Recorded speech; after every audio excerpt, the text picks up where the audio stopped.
Es-tu une taupe, un poisson ou un aigle? Le secret des trois mondes. Le monde des hommes ressemble à celui des taupes qui, sans cesse, doivent creuser la terre pour n'avancer que dans un monde étroit et fermé.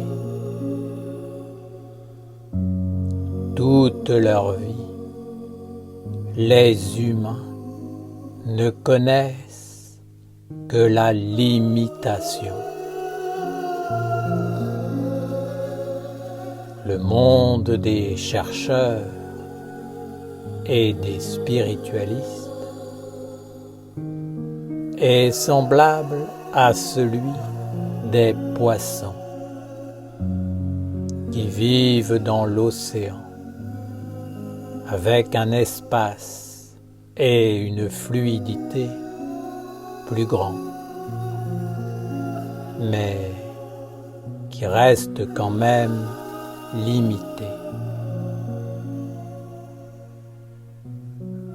Il faut que tu cherches à être un aigle vivant dans l'espace infini et qui a la liberté de voler au-dessus de tout. Le grand problème des femmes contemporaines est qu'elles mélangent tous les mondes. Elles veulent amener le monde spirituel dans le monde matériel. Elles veulent faire entrer l'océan tout entier dans leur petite galerie souterraine. En réalité, le corps est dans un monde, l'âme dans un autre et l'esprit dans un troisième. Bien sûr, ils peuvent et doivent communiquer, mais ils ne doivent pas se mélanger totalement.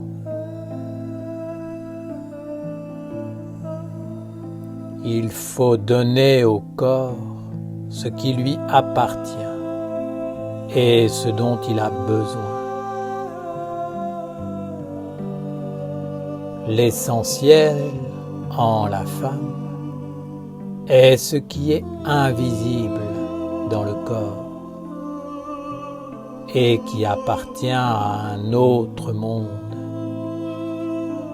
celui de la vie intérieure.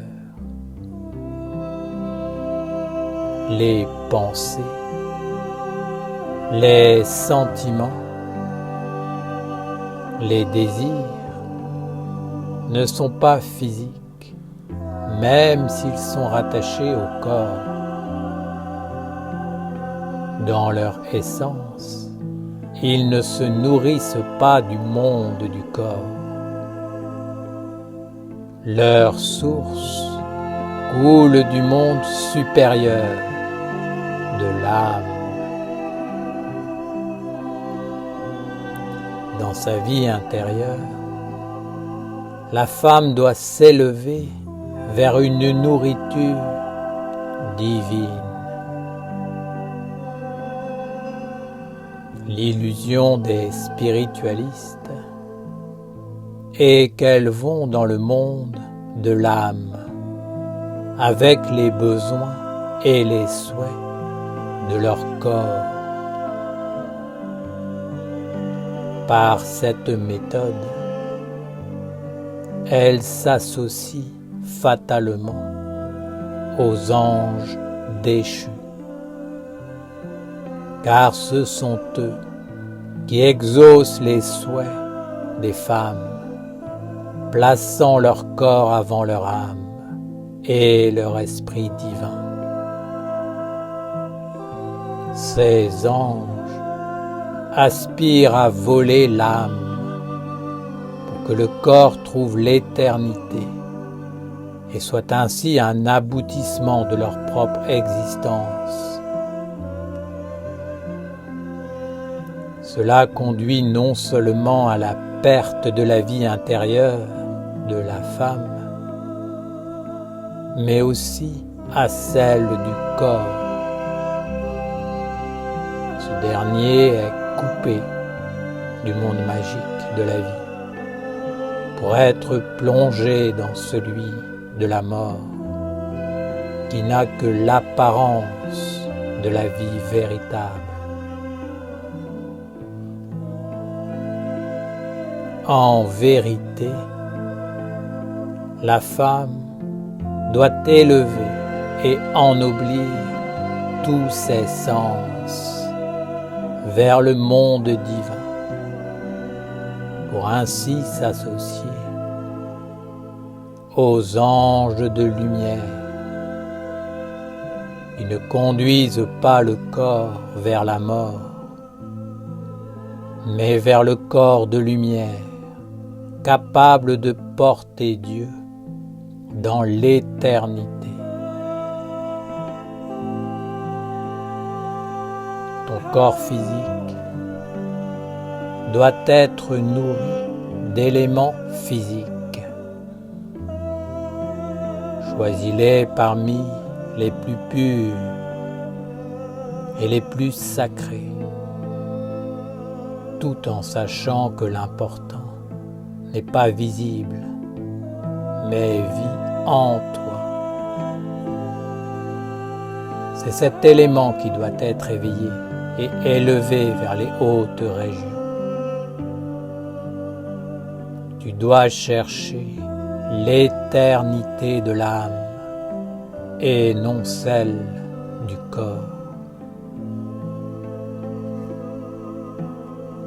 Lorsque tu auras compris que la vie matérielle n'est tournée que vers le corps,